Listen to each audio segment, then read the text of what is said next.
as you know, I'm Kate Aurora, IFBB Bikini Pro, and that's my YouTube channel has always been around health and fitness and talking about my pro journey and my competition prep, but I have a very enthusiastic interest and excitement about anybody who's trying to get healthy. And I talk a lot about myself, but this time I want to talk about somebody else, and I'm gonna introduce him in just a second because I want you to introduce yourself. But this is a person. This is my best friend, and he has gone through such a journey. And the biggest thing, if anything, the biggest takeaway that I would love for anybody to get from this video is anybody can do it. Anybody can take the steps that they need to get healthier. You do not have to get on a bodybuilding stage to be healthy. You do not have to step in a skimpy bikini or board shorts or skivvies or whatever to achieve a level of fitness that you can be happy with. You can find something that you enjoy and you can really turn your life around, quite literally. So anyway, with that, I would like you to meet Hamilton Parks. So Hamilton, tell us a little bit about yourself, where you're from, what you do, and let's just start with that. Okay, so I'm from Greenville. Lived here ever since I was 3. We actually live like 5 minutes down the road from each other. Even that we went to college together.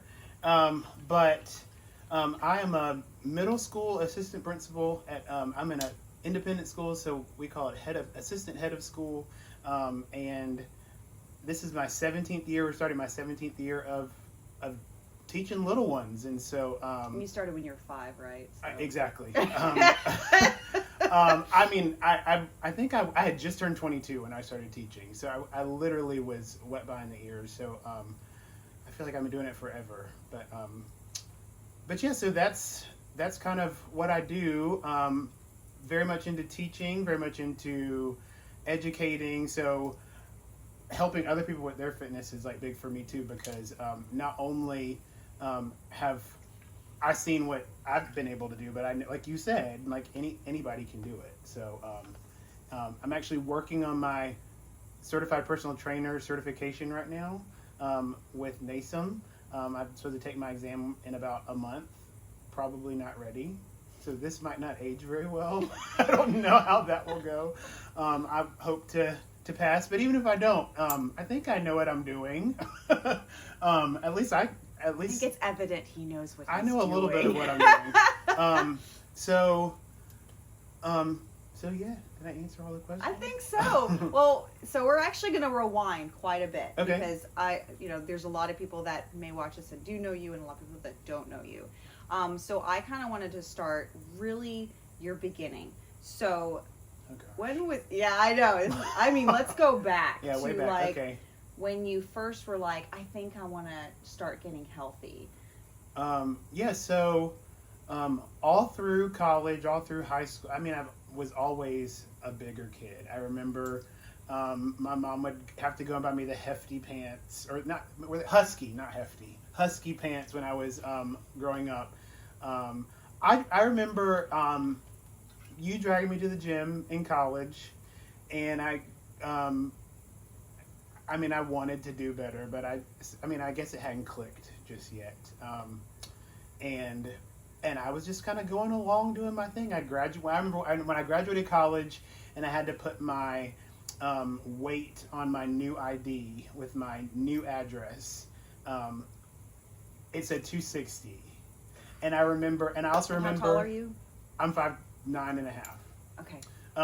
So I remember also at Clemson, they used to have those. You remember those express? They used to have like sales at Hendrix. They used to have like clothing, like what were they called? Outlet sales. They'd bring them to Hendrix. Oh, this is like the okay. Or so Structure, or yeah. So Hendrix for y'all, it's like an apparel store at the school. It's got like the school apparel, and most universities have this kind of thing. So they brought in this, and I remember being like, oh, what, they've got pants that can fit me, and they were size 40, and I was so excited because I could wear them, because I never was able to find like nice brand name, like really nice clothes that fit me very well. And I was okay with that. You know, I was like, I mean, it's not ideal, but I mean, you know. So then it wasn't until, so actually, 3 years after I graduated, I had to have a kidney transplant. And so that was, you know, there was a lot I just couldn't do. And that was a congenital thing. I was born with a defect that caused my kidneys to go bad from birth. And so I was on dialysis for 10 months, got a transplant, so that was great. But it wasn't until almost a year after that. It was like Labor Day weekend. I remember laying in the bed, and I saw an ad come on TV, and I was like, I should just join the gym today. and I did, and that's kind of what started it. And then the school that I was working at had a Biggest Loser competition, and so that was Labor Day. But then January rolled around, and then I was like, okay, it's a competition. So then I worked to lose. I was the biggest loser at school. So in between college and that, I actually had the flu and lost 30 pounds. So I didn't do that. That was just me being sick. So I got down to like what did I say? I started at 260. 260. Yeah. So I got down to 230. Okay. Then I lost 40 pounds because I got to like 190. And I felt really good. I looked good. And I was happy at that point. But then I guess I'd been bit by the bug. and it just kept going. And so, when did I do that show with you? Like, what year was that? Okay, so that was 2014. 2014. Yeah. So it was 2009 that I won the Biggest Loser competition. So I guess it was 5 years had passed, and I mean, I was crazy. It was like, I want to step on stage just because I can. I had no plans on wanting to place. I just wanted to be able to say I did it, because as being a former fat kid, I was like, this was something I never thought that I would do. So, so I worked out. I started in May, and the show was in September. And I got really, really, really, really, really, really lean, probably too lean. Probably 2 weeks before the show, I was probably at my best. And then, like, I think I was flat. And what division did you compete in? I was in, I did physique. Men's physique. Men's physique, okay, so yeah. it wasn't it didn't have classic physique yet. It was just men's physique. And I was proud of myself because I was in, like, size 28 board shorts, and I had, like, 5% body fat. But I still, like, I mean, and I thought that I had, like, peaked, you know. I was like, this is pretty good. And then, over the next 48 hours, I think I gained 15 pounds. I got down to 158. I was 158 show day. And then I very quickly ballooned back up to, like, 165, 170, something like that. Was it after the show? After the show, like, very quickly. Very quickly. Yeah, that's that post-show. I mean, I was drinking everything because, and that's the other thing is that regardless of what your goals are, everyone has different goals, and you have killed the stage, obviously. I know that is not my ministry. It was not for me. I was proud to say that I did it, but I don't want to do it again. Mainly, I was thirsty, I was cold, I was hungry, and this black skin was not tan enough, and I had stuff all over me, and so that wasn't really for me. But props to everybody who can do it. I truly respect people who can do it because it's just not for me. That's what I always tell people. I'm like, do the show. You Yeah. will either love it or you will hate it. It will not be anything in between. And I don't regret doing it and then either. you will never regret it. You'll be, and I know you're probably very proud that you did it. I am proud I did it. It's interesting though because Kelly, my husband, says that I would probably do better now than if I. Probably would. And I'm just kind of. He's like, are you gonna jump back on stage? I was like, no. And every now and again in my head, I'm like, I probably could do better. But then I just think of, and it wasn't even the prep because the eating right, the working out, like I loved that, loved it. It was the day of. I mean, it was just to me. It was 24 hours that I was just like, I don't want to lay on my back with my feet in the air. I don't want to eat like what was I eating? I was eating peanut M&Ms, but I couldn't drink anything. And I know that, like some people, that's like part of it, you know. Yeah. So more power to you if that's for you. Well, it has evolved quite a bit. Even just show day itself, like my show day now versus then is a completely different experience. But I remember my coach telling me, like, after prejudging, he was like, go have a burger and fries. And I was like, and part of me was like, okay, cool. But then I had it and I was so thirsty. Like, I couldn't drink anything. And, you know, like, all that sodium. mm-hmm. So anyway, fast forward. I actually had to have a second transplant because the first one, due to this thing called BK virus, which everybody has, but it can ruin a transplanted organ if it's not managed. And so it took out the first kidney. And so 2017, 18, I can't remember when it was. I think it was 18. I had to go back on dialysis, and this time I did peritoneal dialysis. So When does this happen? So you did that. You had the show in 2014. Correct. And then when did you realize you were going to need another kidney transplant? Okay, 14, 15, 16, 17. It was 18. It was fall of 18. And so, but between those 4 years though, you were still staying active. Oh and yes, stuff like very that. much so. Okay. I never really got. I don't ever think that I like got to the place where I was show ready again, but I was definitely like very active, like, mm-hmm. and the other thing, I actually wondered if I was going to say this, but I will. I don't take days off, and a part of that is because with my split, I don't ever train the same thing one day after the other, and in my mind, based on what I've been through, I'm just kind of like, I know that eventually there might be a time that I can't do it. And so I'm very eager to like make sure that I take advantage of the opportunity that I have to be active, because I fear not being able to, and I know what it's like not to be able to. So I don't take off, which is probably not recommended. But I do fairly well not taking days off. But like I said, I do rotate what I train. So anyway. Yeah, I stayed pretty active in those 4 years. Diet and everything too. I eventually got to the point where I could, you know, do what I wanted to, like eat what I wanted to. I didn't watch it too much.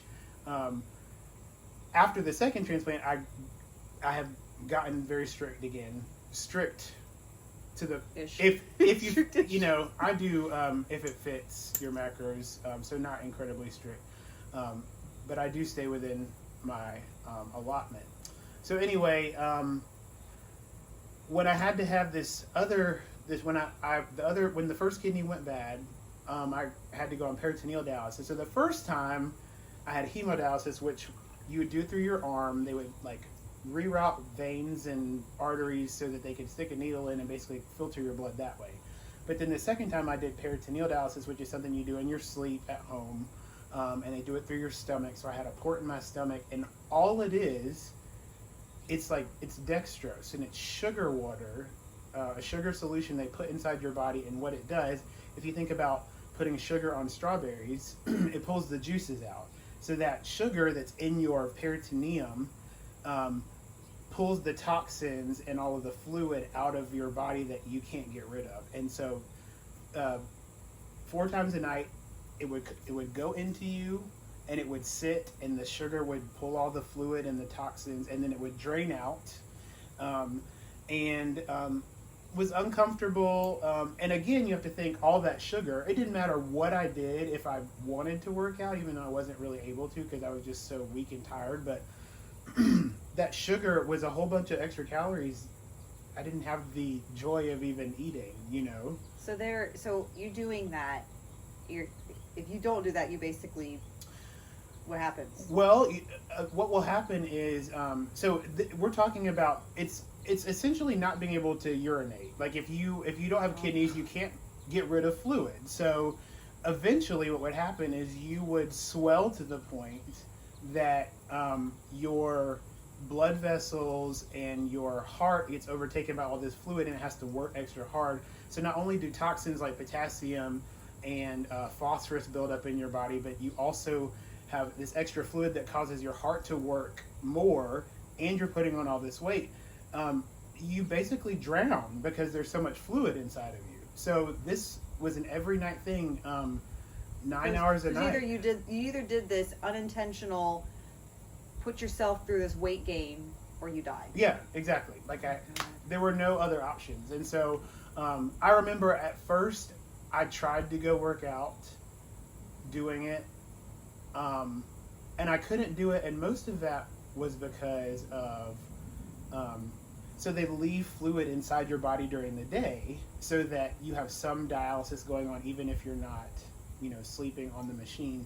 And so it's just 3 liters they would leave inside of you. So 3 liters of this sugar solution, and it's like being, I've never been pregnant, but I imagine it's what being pregnant is like, So I think. Or more like what it feels like after having the baby, okay. with all the fluid pumped in you, because that's how it was after I had my son. But I digress. Go ahead. So I'm trying to think of what. So, for a long time I kind of danced around like 170. I saw myself creeping up. This was 170 was like where you kind of start, like where you were at a comfortable right point. Exactly. Okay. And I remember like anything that I would try to eat differently, because I know how to, at this point I know how to diet. Yeah. I know what to do, but it didn't matter because there was all this sugar going into me every night. So it didn't matter what I did, and it literally crept. And with doing dialysis at home, you have to weigh yourself every night because when you drink any fluid and you're not getting rid of it, it weighs on you. So I would start off the morning. Let's say I would start off the morning at like 185. There were some nights that I would weigh myself and I'd be 193. I would put on like 8 pounds of fluid in a day just from drinking. Wow. So, so I saw myself creeping up. I just couldn't go to the gym. I couldn't do anything. And then of course the pandemic hit, and I was just kind of like, well, and I actually I was going to have a living donor transplant in March of 2020, and then that got canceled because of COVID. But then 2 months later, they called me with a cadaver, and so this is someone who's deceased but is donating their organs. And I went into the hospital, had a successful transplant. The kidney was a little slow to start, so I actually, when I left the hospital, I was 235 because I had put on so much fluid. And what was the time frame between when you started that treatment to then? So how long was that? So I started treatment in June of 18, and the transplant was May of 2020. So you basically went 2 years without really being able to work out. Yeah. Wow. So again, this is why I don't take days off, because I'm like, I'm making up for lost time, and I know one day I will slow down and I won't be able to, but until that comes, I'm just going to keep hustling. So like I said, it was May 7th I had my transplant, and it was the first day of June that I said I'm starting back up, and so literally it was within a month of the transplant. And my doctor said, cleared me. I was like, look, I'm ready to go. Like, I got to get back in. Like, they're like, you're free to do what you want. Like, you are good to go. I think, at first I couldn't do ab exercises, but, it didn't. And for like 10 days after the transplant, I couldn't lift anything more than like 10 pounds. But of course, by June, was like 3 weeks later, mm-hmm. I could do pretty much everything. So, I started back up, and I just went hard. I'm back to I'm 170 like right now. The last I had my body fat checked, I don't even want to say it because there's probably a whole bunch of fitness people who are like, he's not that. but I was very proud of where I was. What I had gotten down to. And again, I don't know, you look pretty lean. I would totally buy whatever you said with your body fat percentages. Let's say that under 10 is what they said. That was several months ago actually, but I don't have a goal. Like Kelly often asks me what my goal is, or people are like, what is your goal? I was like, I don't really have a goal. Like, I'm an assistant principal, so I don't have any aspirations to be a fitness model or anything like that. Like, I just want to do it for myself, and I know, and again, I know where I've come from, and I just don't ever want to be back there. You have a goal. You're getting your trainer Well, license. yeah, and that's an true. accomplishment. That's true. Yeah. But in terms of like physically, people ask, is there a look, or is there a number? And I don't have one of those. Your goal is to feel good. Yeah, exactly. To be comfortable in your skin and to be able to do what you want to do. That's true. I'll tell you, if I had to take, you know me, we've known each other a long time. 2 years for me for not working out. I mean, just 1 week. I couldn't even do it. I was in Antigua and I could not. I had to have, when Denny was booking resorts, I was like, I have to have a resort that has a gym. Even if it's a shitty gym, I don't care. It's just got to have some weights and a treadmill and I will be fine. That's where I am now. Yeah. It makes us feel better. We pick hotels because of, like, before you press book, I need to see what that gym looks like. Or is it near another gym that I can get access to? Yeah. You're right, and I literally am cranky if I wake up in the morning and start my day or work out and I don't get one in. Mm-hmm. Today, we had church. We had to be there by 9, but I normally wake up at 4. I have to be at school by like 7:15. And so today I woke up at 4 and I was like, I guess I could still sleep. And I laid there and I was like, I'm ready to go. I think I probably texted you this morning. Yeah, I saw that you texted me at 4 a.m. Yeah. And I was like, wow, he got me beat. Yeah. I woke up at 6 I slept in this morning till 6 and then I just walked Luna today. Today is I'm forcing myself to take a rest day, but I still walked. Every now and again I will force myself. And again, that's one of the things I'm just kind of like, well, if I have to take a rest day, I've totally earned it. Yeah. So, but again, it kind of gives me this, it's, I don't know if it's school, if it's work, if it's getting older, but I feel like, I have anxious energy sometimes, and going to the gym just helps me get it out. And the more anxious I am, the better workout I get. So I literally am just grateful for the opportunity to be able to get up and do it. Because I know what it's like to not be able to, and I know where I've come from, and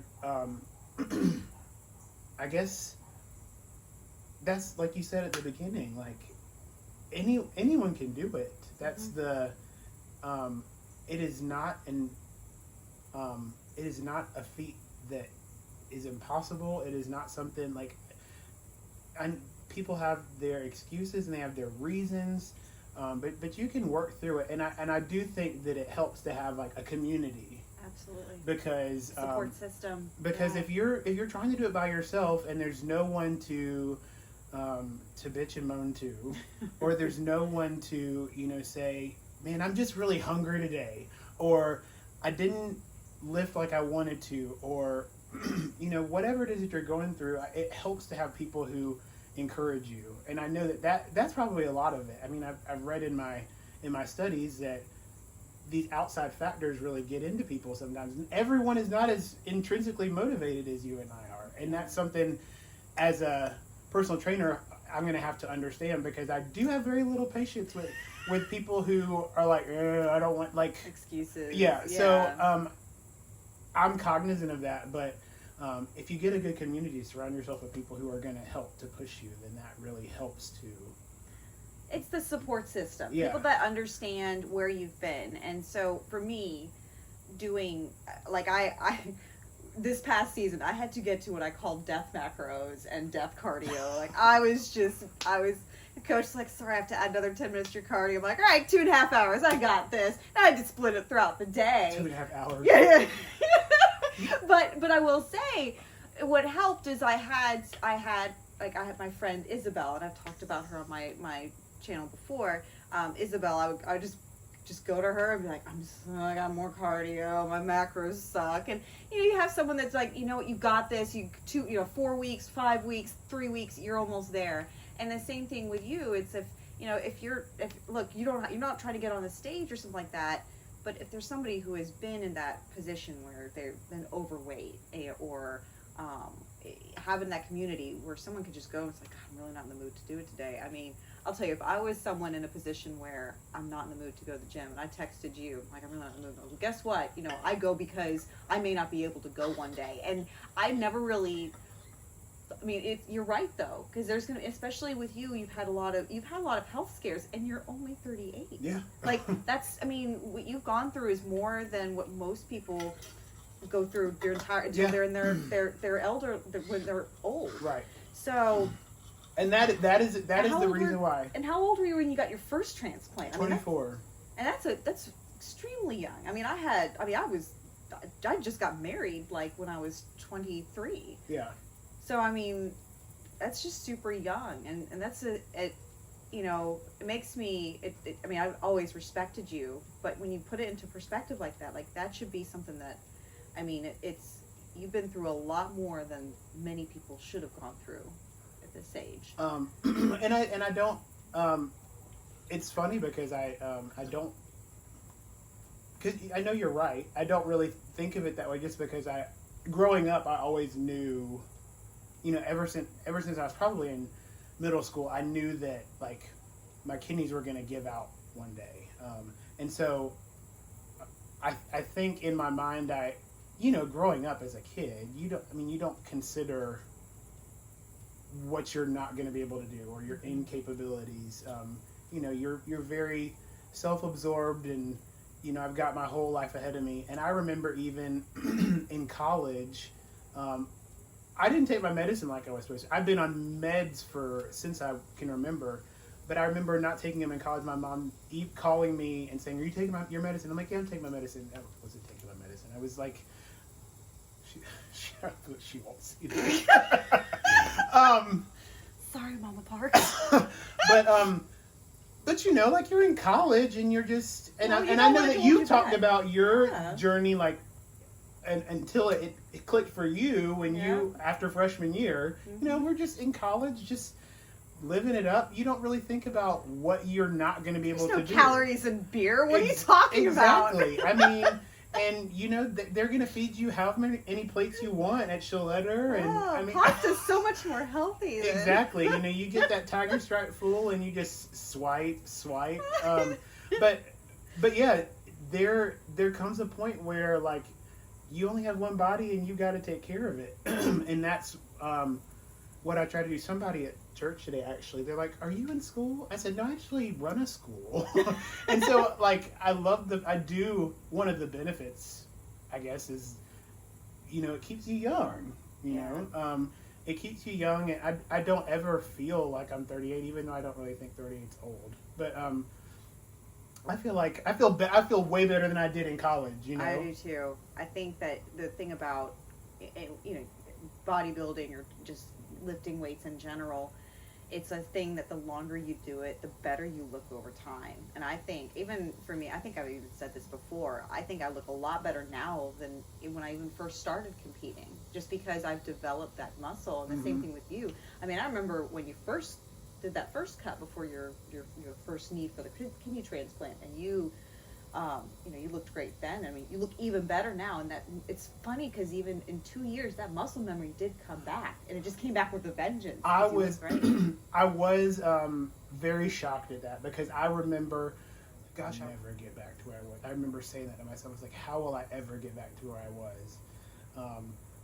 It is just discipline, and it is knowing that if you want it, you have to put the work in. I mean.